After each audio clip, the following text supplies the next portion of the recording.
అందరికీ నమస్కారం. ఈరోజు మనం 2025వ సంవత్సరంలో వైకుంఠ ఏకాదశి అదే ముక్కోటి ఏకాదశి ఎప్పుడొస్తుంది? ఏకాదశి తిథి ఎప్పటి నుంచి మొదలయ్యి ఎప్పుడు ముగుస్తుంది? అలాగే వైకుంఠ ఏకాదశి రోజు ఏం చేయాలి? ప్రసాదం ఏం పెట్టాలి? ఈ విషయాలన్నీ తెలుసుకుందాం. సూర్యుడు ఉత్తరాయణానికి మారే ముందు వచ్చే ధనుర్మాస శుద్ధ ఏకాదశిని ముక్కోటి ఏకాదశి అంటారు. ఈ సంవత్సరం ముక్కోటి ఏకాదశి డిసెంబర్ 30వ తేదీ వస్తుంది.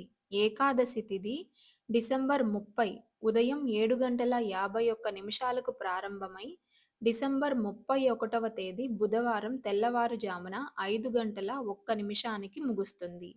సూర్యోదయ తిథిని పరిగణలోకి తీసుకొని డిసెంబర్ 30 మంగళవారం రోజు వైకుంఠ ఏకాదశిని జరుపుకోవాలి. ఈ పవిత్ర రోజున వైష్ణవాలయాల్లో తెల్లవారుజామున 3:30 నుండే భక్తులకు వైకుంఠ ద్వార దర్శనం అదే ఉత్తర ద్వార దర్శనం ప్రారంభమవుతుంది. కాబట్టి అందరూ కూడా ఆ రోజు ఉదయాన్న 5 గంటలకే లేచి స్నానమాచరించి శుభ్రమైన వస్త్రాలు ధరించి గడపకు పసుపు, కుంకుమ అద్ది తోరణాలు కట్టి ముగ్గులతో తీర్చిదిద్దాలి.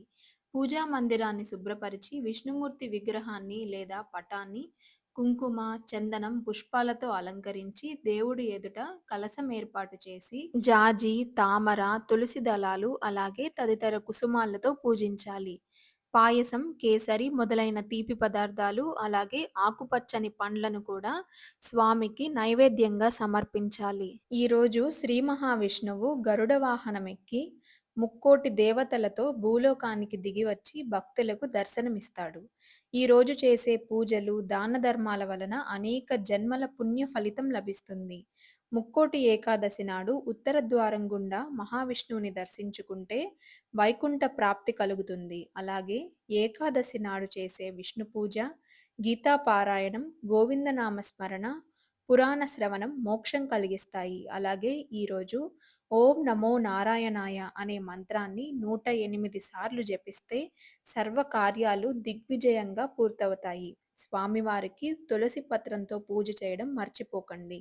చాలామంది భక్తులు ఈరోజు శ్రీ మహావిష్ణువును యథాశక్తి పూజించి ఏకాదశి నాడు ఉపవాసం ఉండి జాగరణ చేసి ద్వాదశి ముగిసేలోపు ఉపవాసం విరమిస్తారు. మీకు కూడా వీలైతే జాగరణ చేసి ఉపవాసం ఉండండి. లేదా ఓం నమో నారాయణాయ అనే మంత్రాన్ని 108 సార్లు జపించండి. వీడియో నచ్చితే లైక్ చేసి షేర్ చేయండి. అలాగే ఓం నమో నారాయణాయ అని కామెంట్ సెక్షన్‌లో కామెంట్ చేయండి.